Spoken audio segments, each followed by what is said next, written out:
Wife. My darling wife, wake up. I've got a wonderful surprise for you that I know you'll just love. You'll love it, you'll adore it, you'll cherish it. It'll make your day. No, not just 5 more minutes. I know what that means. That means significantly more than 5 minutes. I mean, I admit, you look cute when you're asleep. But you look cute when you're awake too. So get up. Get up, get up. Come on, get out of bed. Please, wife, I beg you. Please, please, please, please, please. Okay, my begging is over. I shall now commence more advanced negotiation tactics. If you get out of bed within the next 15 seconds, I'll give you at least 1 hug. Possibly more. Probably more. There we go. Spread your arms wide for me and... hug. I hope I'm not too cold. I'd hate to make you freeze when you just left the warmth of your blanket. You, on the other hand, are so warm. It's just perfect. You can hug tighter, you know. My spine is still in one piece. Well, okay, the spine isn't one piece. Then I wouldn't be very flexible. But you know what I mean. Oh, sorry. I'm holding you too tight. I'll let go. Now for the surprise. The surprise is... dun dun dun! It's a snow day! And that's putting it lightly. It's like someone took the Atlantic Ocean, turned it all into snow, and then dumped it on us. And you know what that means. You don't have to go anywhere. Schools are cancelled.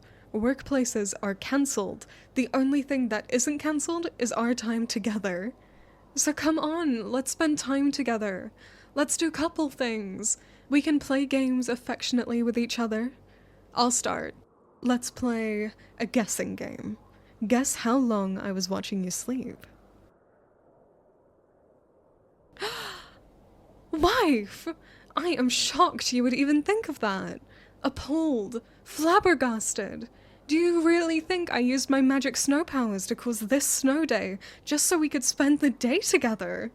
Don't you know how much damage this ridiculously large amount of snow has caused? It must have caused at least millions of dollars in damage. Think of all the caved-in roofs, or of all the lost labor hours due to workplaces shutting down.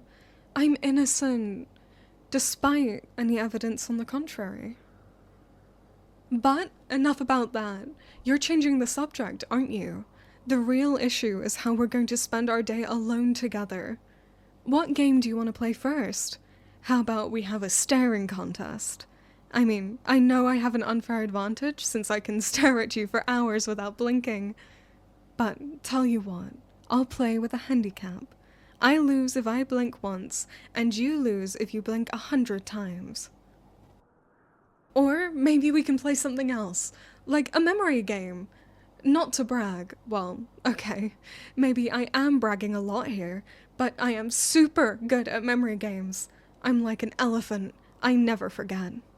For instance, I can recall the first and last names of every woman who has ever hit on you, many of which mysteriously developed hypothermia. They really should have dressed in layers and not in those showy, provocative excuses for clothing. Oh well, happy little accidents. Oh, how about we play some tag? Sorry, baby, I know this is another game that I have an unfair advantage in. After all, I'm so good at chasing you down, I did it all the time before we got married. Without any regrets, mind you. You gave my legs quite the workout. Look, see for yourself.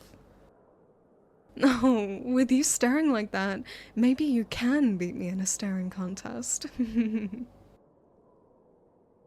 Anyway, tag might be a bit much for you, since I'll never let you get away. I'll pounce on you like a tiger. My predator instinct is too strong with you in my sights, along with some of my other instincts, obviously. Oh, but maybe we can use a handicap in this game too. That might even the odds a bit. I could wear a blindfold, if you'd like. You still won't be able to get away from me. Nothing will let you do that. But it could give you more of a fighting chance. You know, it'd let you put up more of a struggle. That could make things more fun for the both of us. And I'm sure you'd love the sight of me in a blindfold. Though, even when wearing one, I'd still be able to catch you from your scent alone. Your scent is so unique to you. It's branded into my memory. It was like that the very moment I first met you. But don't worry, that's not to say you smell weird or bad. You smell fine. Fine. Very fine. What were we talking about again? Oh, right. My game suggestions. I'm really sorry, wife. I know I suggested some pretty childish games. Sorry, I know mentally I'm a little spacey. But if you'd like, we could play a more adult game. What do you say? Like chess! I'm not too good at it, so I think it's the only game we could play where you have a fair shot at beating me. I have made some pretty chess pieces out of ice for the board, though. They're in the freezer, actually. They're nowhere near as beautiful as the pieces I made of you, though, of course. But maybe you don't want to play any games. Honestly, almost anything we do will be fun if we do it together. Although, if you are up for a game, we could play Truth or Dare. I personally prefer being dared. Because you know I'm up for anything. But if you don't want to play any games, that's fine too. What's important is that we're spending our time together. We could sort of have an indoor date today. I mean, it can't be outside because of the ungodly amount of snow, which, let me just remind you again, is not my fault. But yeah, doesn't that just sound absolutely lovely? I have this whole list of things in my notebook that we could do as fun date activities. I have lots of time to write and brainstorm them because, well, I don't have many other things to do when I get lonely because I'm awake, but you're still asleep. For instance, we could watch a movie together. That's always a classic option.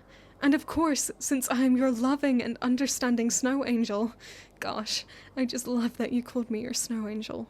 That's such a cute and adorable pet name that you gave me, and I just love it so much. But because I am your loving and understanding snow angel, we can watch whatever movie you want.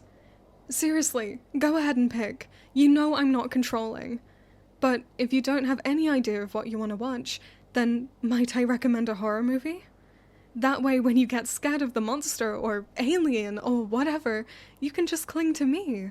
You can put your arms around me tightly and maybe rest your hand on my waist. Or lower. Or better yet, I could pretend to be scared if you're feeling into that. Then I could cling to you, and you get to act like the big, strong woman protecting me. Whatever floats your boat.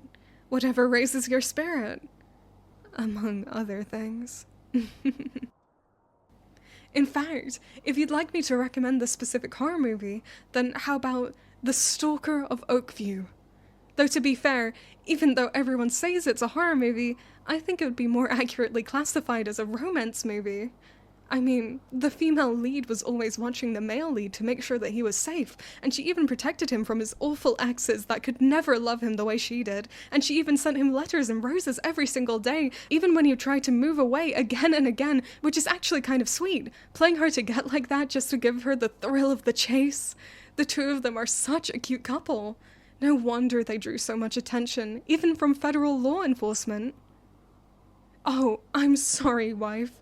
I didn't mean to spoil you like that. Darn. I don't suppose you could just forget everything I just said? No? Well, I suppose we'll have to watch something else then, assuming we still want to watch a movie anyway. Because we don't have to watch a movie, wife. There are so many romantic things we can do together.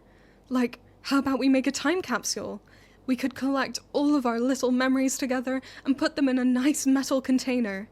We could even make it heart-shaped. Cliché, I know, but I like the idea. It'd be a monument to our love story, after all. And our love story is really such a sweet one. We could put one of those candy bars you like inside of the time capsule. Remember when the candy bar you liked was discontinued? They weren't making it anymore, and so you couldn't get your favorite candy bar any longer, and we can't be having that because you are the sweetest, most precious little darling in the whole entire world. And if you want your favorite candy bar, then damn right you're getting it. That's why I had to track down the old employees and interrogate them to find out how they made the candy bar when the recipe was such a closely guarded secret. We could even include the recipe for the candy bar in the time capsule as well. Though, maybe we could add a little addition to the recipe. At the end we'd say, and the most important ingredient is a snow angel's love. Gosh, I love that pet name, Snow Angel. I love it so much. I love you, I love you, I love you, wife. I just want to kiss you all over until you've got more hickeys than eyelashes. But back to our time capsule. Our lovely, lovely time capsule that we can open together in 30 years or so. And I emphasize together because we will definitely still be married together in 30 years since we will never separate. We were destined to be together for all eternity, and I will brutally crush any destiny to the contrary. Mark my words. But yeah, what else can we put in our time capsule, darling? We could put some photos of us together in there. Maybe even some not so innocent ones. Oh, what about a copy of our marriage certificate? I mean the real one. Not the fake one that I forged early on in our relationship. I think an obvious choice is a copy of the first love letter I sent to you. We would have to get a very large time capsule for that though, because after all, remember how my first love letter to you was so many pages long? It was more like a love encyclopedia. I still remember you were all, oh, there's a package for me. And when you opened it, there were just pages upon pages of me pouring out my heart to you, confessing to you, saying how much I love you, saying all the things I love about you, saying how I love your hair, every single last strand on your head, how I wish I could just caress it all the time, how I want to collect every single hair that falls off of your head and keep it and preserve it for all of time because every last piece of you is absolutely precious and priceless and worth keeping and protecting. I still stand by what I said. Maybe we could even put some of your hair that I'm safekeeping in the time capsule. My love letter also talked about how much I love your fingerprint. Yeah, you must have been so confused when you first read about how much I love your fingerprint. You did read my letter back then, didn't you? Well, I'm sure you must have because you're such a sweetheart. But I remember my first letter just went on and on about how unique you are, and how not only are you so precious, but that preciousness is so one of a kind. You know, a cake can be sweet, but it's sweet like a cookie is sweet. It's not special. But you're different. You're special. Your sweetness is a unique, one-of-a-kind sweetness that cannot be replaced or replicated anywhere by anything. And that sweetness, alongside all your other wonderful, unique qualities, is symbolized by your fingerprint. And that's why I love it so much. I even have a poster of your fingerprint. That's how absolutely splendid it is. There was even a picture of your fingerprint in the letter, so you could see for yourself how wonderful and beautiful it is. Of course, there were many other pictures of wonderful and beautiful things in that letter. It was all about you, after all. For instance, your eyes. Your eyes are really just the prettiest in the world. I could just stare at them for... well, you know how long I stare at them. You've told me several times it was making you uncomfortable. I'm so glad you can communicate with me like that, by the way. You know communication is key to any relationship. That must be part of why ours has lasted so long. Though, I'm sure, being bound by fate also plays a part. But back to your eyes, wife. They say that eyes are the windows of the soul, which must be why I love staring into yours so much.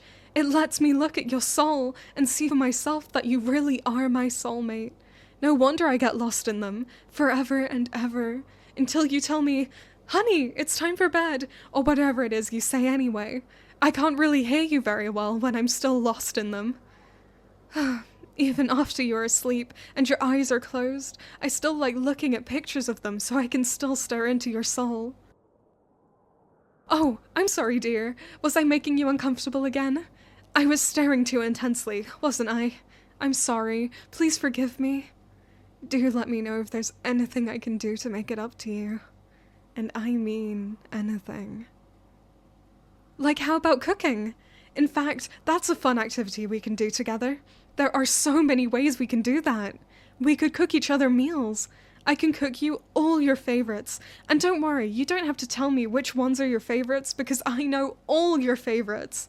After all, I keep track of statistics, like how many times you ask me for a certain food, or how likely you are to finish a certain meal, or what average percentage of food you'll leave uneaten for certain meals. You know, normal things that any good wife should keep track of. And as for me, even if you don't know what my favorites are to cook them for me, it's absolutely fine. Anything you make me is my favorite, because it comes from you. I'll absolutely adore it, even if it's burnt. I'll approve of it, even if the FDA wouldn't. Or maybe we could make it like a sort of competition. You know, like the ones you see on TV. We can try competing to see who can make the same dish better. Or maybe we can decide on our own dishes to make. Oh, or maybe one of us can make the lunch and the other makes dessert. Wouldn't that be so cute? Although, you might be fighting an uphill battle against me here, since I'm such a good cook. You have first-hand experience that I went all in, honing my skills back when I was trying to seduce you with my cooking prowess. It was a bit overkill in the end though, since it turns out you're not the pickiest of eaters. But still, it really came in handy since you love my cooking so much. Which is good, because I love cooking for you, wife. Especially since I don't have to worry about drugging the meals I make for you. I remember, back in the early days of my cooking lessons, I focused on making meals with flavor strong enough to mask the taste of any drug, instead of focusing on making meals that tasted as good as possible. But then, when I first asked you to come over to my place, you just agreed. I never thought in a million years that you would accept that easily. Since it turned out I never had to drug you, I had to quickly switch out the meal I was going to give you with the backup that wasn't drugged. Love can be funny sometimes. But yeah, you're probably not going to beat me in a cooking contest. Unless we judge each other's meals, since I'm so biased in your favor, that should at the very least cancel out my superior cooking skills. Though, to be honest, it'll probably just grant you an automatic win. Though, at that point, I guess it's not really a contest. So, how about something more cooperative? We can try making something together. Like, how about one of those smoothies where there's just the one cup, and then there's 2 straws in it for a couple to share? Isn't that just so sweet and romantic? Or maybe we could try baking. Whatever you're in the mood for. But geez, all this talk of food is making me hungry. I could really go for some of your cooking right about now. I want you to fill me up. With your cooking, I mean. Or I can just cook for you. We don't have to overcomplicate things with cooking competitions or cooperative cooking activities or anything like that. For now, maybe I can just make you a snack to hold you over, and then maybe you can decide later? How about some shaved ice? Actually, you know what? Sorry, I make that snack a lot. You're probably tired of it. But can you blame me? I'm a Yuki Onna. Though, I think I know a snack you're not tired of that you can have. So how about we roast some marshmallows over the fireplace? Oh, wouldn't that just be so romantic? And since it's all snowy outside, that makes it so fitting. Maybe we could even cuddle under a blanket together. Oh, and we could have hot chocolate too? And not just the hot chocolate with the tiny marshmallows that immediately dissolve either. I'll get some extra big marshmallows to put in your hot chocolate, because you deserve to be spoiled with a drink that is more marshmallow than liquid. If that's your preference, anyway. Normal hot chocolate is also on the table here.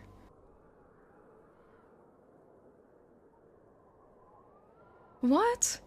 What do you mean it's not cold enough for any of that? Wow! Do you feel that? It feels like the temperature just dropped. Naturally, of course. Just enough to put us comfortably into romantic cuddling by the fireplace temperatures.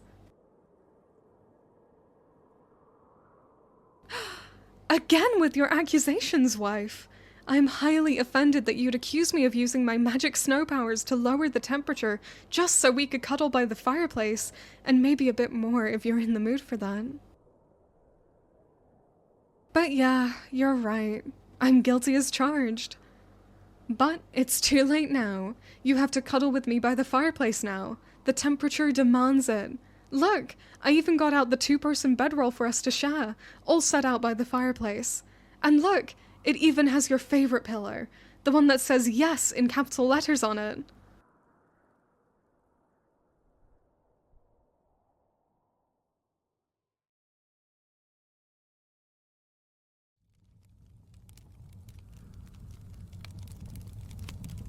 I'm glad you finally saw reason enough to join me by the fireplace like this. Although, I kind of feel guilty relaxing with you like this. Like, maybe we should be doing something more productive and doing some chores? Maybe I should be doing a load of laundry or something. What? Oh no, don't worry about me, honey. I'm fine. The heat from the fireplace isn't too much for me. Thanks for worrying about it, though. It means the world to me. It's so validating to know you're afraid the warmth is too extreme for me. But don't worry, I'm not going to melt. The only thing in danger of melting here is my heart, if you keep on giving me those puppy dog eyes. Gosh, I love you so much, I just want to kidnap you. But, I mean, you're already kind of trapped here with me by the weather, so... Mission accomplished? How is the temperature for you? I mean, you're not a Yuki Onna, so obviously I don't think it's going to be too warm for you. But are you cold? If you'd like, you can wear my sweater. It's a bit too big for me, but I think it would be just the right size for you. A perfect fit. Or, if that's not enough, there's something else of mine that's a perfect fit for you that'll keep you nice and warm. And we can always get some exercise if you're cold. That'd warm us up. There aren't too many ways we can exercise inside, but I can think of one. Well, just think about it, sweetheart. You know my offers are always open to you. Among other things. Hey, can I play with your hair? Caress it a little? Thanks, my darling wife. This means so much to me. And I'm not just talking about you letting me caress your hair. Well, okay, I am talking about that, but not just that. It's so much more. So much more. It's that you're always so accepting of me. I remember when I first visited your home, you were expecting someone to come over to fix up your Wi-Fi. And I knew this, of course, because I was stalking you from the time I first met you until we finally got married. But since you were expecting someone to come fix your Wi-Fi, I took the opportunity to dress up as the technician and everything. I even brought a van and painted it with the logo of the internet service provider.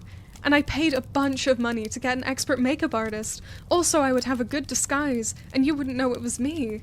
It was a lot of effort, but it was all worth it when I finally got to step foot inside of your very home.